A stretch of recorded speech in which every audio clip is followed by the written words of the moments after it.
আসসালামু আলাইকুম বন্ধুরা, সবাই কেমন আছেন? নিশ্চয়ই আল্লাহর রহমতে সবাই ভালো আছেন। তো আজকে 22 তারিখ, আজ শুক্রবার। সবাইকে জানাচ্ছি জুম্মা মুবারক। আর সামনে বৃহস্পতিবারে হবে আমাদের পবিত্র ঈদুল আজহা, মানে কুরবানির ঈদ। তো কুরবানির ঈদকে ঘিরে আমরা অনেকে গরু কিনতে যাব। তো অনেকেই আমরা গরু কিনি, তারপরেও হয়তো ত্রুটি থেকে যায়। তো গরু কোনটা কিনলে ভালো হবে, কী রকম গরু কিনবেন আর কী রকম গরু কিনবেন না, সে বিষয় নিয়ে আমি একটু বলবো, সেজন্য ভিডিও করা।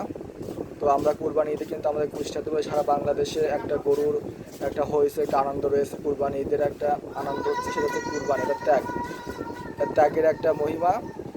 তো আমরা যে রকম গরু আমরা কিনবো না, আমরা যে রকম গরু কিনবো না, আপনাকে ভালো করে শুনবেন যে আমরা কোন প্রকারের গরু কিনবো না, যে গরুগুলো কিনলে আমাদের কুরবানির সমস্যা হতে পারে। সে গরুগুলো কোনগুলো, সেগুলো কিন্তু আমরা অনেকেই জানি না। সেগুলো হচ্ছে যে পশুর স্বাস্থ্য ভালো না, যে পশুর স্বাস্থ্য ভালো না, শুকনা পশু বা গরু আমরা কিনবো না। যত সম্ভব আমরা ষাঁড় গরু কেনার জন্য চেষ্টা করব। যে গরুর খুরে সমস্যা রয়েছে, ভালো করে শুনবেন, যে গরুর খুরে সমস্যা রয়েছে সে গরু আমরা কিনবো না।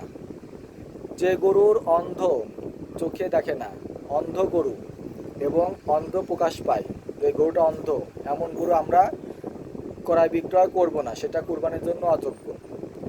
যে গরুর পা শুকিয়ে গেছে, হাড়ে মজ্জায় শুকনা, পা শুকনা গরু আমরা কিনবো না। যে গরু দেখতে আকর্ষণীয় না, যে গরু দেখতে আপনার পছন্দ না বা গরুটা দেখতে আকর্ষণীয় না, এরকম গরু কেনা যাবে না।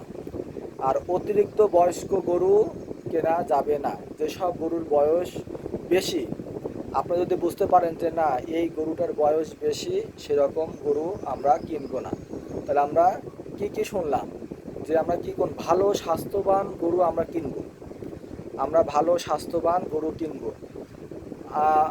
হাটে যে দেখছেন যে একটা গরু অসুস্থ হয়ে যাচ্ছে বা গরু খাচ্ছে না, গরু আচরণ ভালো না, সেরকম গরু কিন্তু দালাল লেগে আপনার কেনাবে, কিন্তু আপনার চোখ খোলা রাখবেন, সাবধানে গরু ক্রয় বিক্রয় করবেন।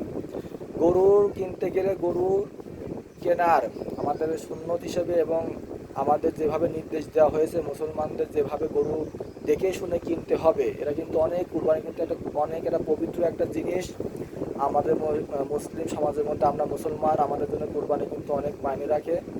এই কুরবানি আমাদের জন্য অনেক ফজিলতপূর্ণ একটা দিন, পবিত্র দিন। তো এই দিনে যাতে আমরা সুস্থ সবল একটা গরু আল্লাহর নামে কুরবানি করতে পারি, যাতে আমাদের মনে শান্তি হয়, গরুটা কিনে আমরা নিজের মানসিক শান্তি অর্জন করতে পারি, সেই জন্য আমরা একটা ভালো পশু ক্রয় করব। তো ভালো পশু ক্রয় করার জন্য কোন পশু আমরা ক্রয় করব না, সে বিষয় কিন্তু আমি বললাম। আমি আবার বলছি যে আমরা কোন ধরনের পশু ক্রয় করব না, সেগুলো হচ্ছে শুকনা পশু, যে পশু দেখতে কাবু, সে পশু আমরা ক্রয় করব না।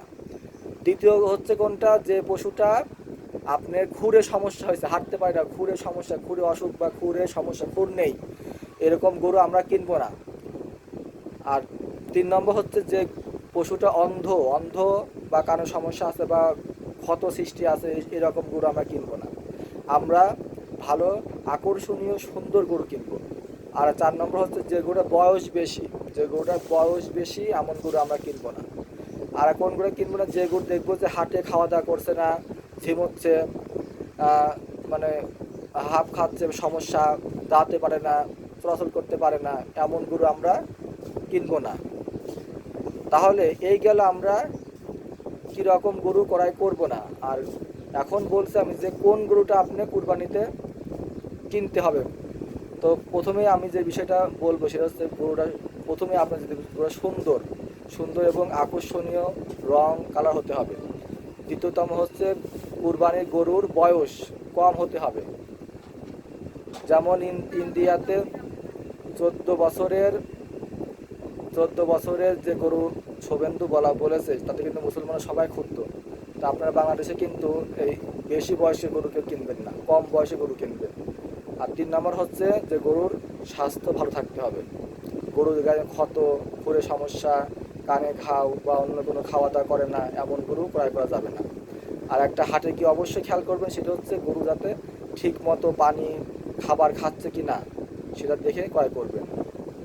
আর যেসব গরু বলবেন যে পায়ের দিকে খেয়াল করবেন, যে অনেক সময় পায়ের দিকে শুকিয়ে যায়, পায়ের হাড় শুকা থাকে, স্বাস্থ্য ভালো আছে কিন্তু দেখবেন যে পাটা হালকা শুকনো, দেখবেন যে হাড় শুকায় যাচ্ছে, এই ধরনের গরু ক্রয় থেকে দূরে থাকবেন।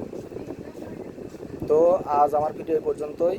তো গরু কোনটা কিনলে ভালো হবে এবং কোন কোন ধরনের পশু কেনা যাবে না, তো সেই সম্পর্কে অল্প কিছু আমি আপনাদের জানার চেষ্টা করলাম।